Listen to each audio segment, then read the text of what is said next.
Hello friends, welcome back to my channel. চলে এসেছি নতুন রেসিপি নিয়ে।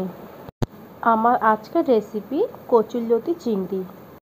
কচুরলতিগুলো কেটে নেওয়া হয়ে গেছে, এখন জল দিয়ে ভালোভাবে ধুয়ে নিচ্ছি। এর মধ্যে এখন কিছুটা জল নিয়ে লতিগুলোকে সিদ্ধ করতে বসিয়ে দিচ্ছি। দিয়ে দিচ্ছি এর মধ্যে লবণ আর দিয়ে দিচ্ছি হলুদ।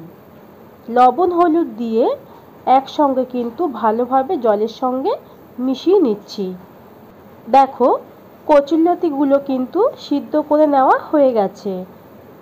কচুরলতি চিংড়ি তৈরি করব বলে আমি এখানে 100 গ্রাম চিংড়ি মাছ নিয়েছি।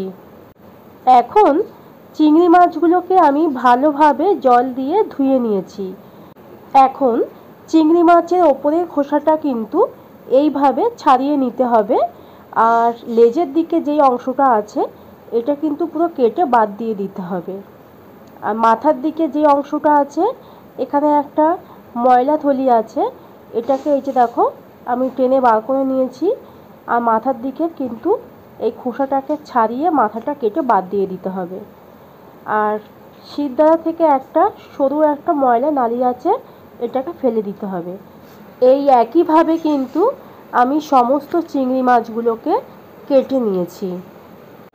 এখন একটি প্লেটে আমি সিদ্ধ করে রাখা কচুরলতিগুলো নিয়ে নিয়েছি, আর এর মধ্যে দিয়ে দিচ্ছি হাফ চামচ হলুদ গুঁড়ো, হাফ চামচ লঙ্কা গুঁড়ো, হাফ চামচ জিরে গুঁড়ো আর হাফ চামচ ধনে গুঁড়ো, আর দিচ্ছি পরিমাণ মতো লবণ। আর এর সাথে দিয়ে দিচ্ছি 2 চামচ পরিমাণে সর্ষের তেল। সব শেষে চিংড়ি মাছগুলো এর মধ্যে দিয়ে কচুরলতিগুলো সব মশলার সাথে ভালোভাবে মাখিয়ে নিচ্ছি। লতি চিংড়ি তৈরি করার সময় যদি এইভাবে মশলা মাখিয়ে রেসিপিটা তৈরি করা যায় তাহলে কিন্তু খেতে দুর্দান্ত হয়। তো আমি এখন কড়াই বসিয়ে নিচ্ছি আর দিয়ে দিচ্ছি সামান্য পরিমাণে সর্ষের তেল।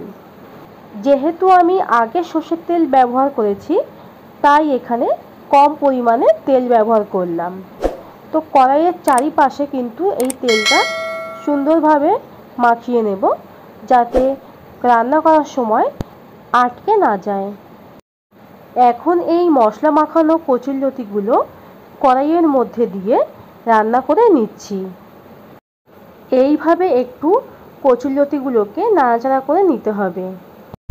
আমি এই কচুরলতিগুলো 5 মিনিট রান্না করে নিচ্ছি। দেখো, লতি চিংড়িটা দেখতে কিন্তু খুব সুন্দর হয়েছে। আশা করছি খেতেও ভীষণ ভালো লাগবে। তৈরি হয়ে গেল আমার আজকের রেসিপি কচুরলতি চিংড়ি। রেসিপিটা যদি ভালো লেগে থাকে আমার চ্যানেলটা সাবস্ক্রাইব করে পাশে থাকা বেল আইকনটা অন করে দেবে, আর লাইক কমেন্ট শেয়ার করতে ভুলবে না।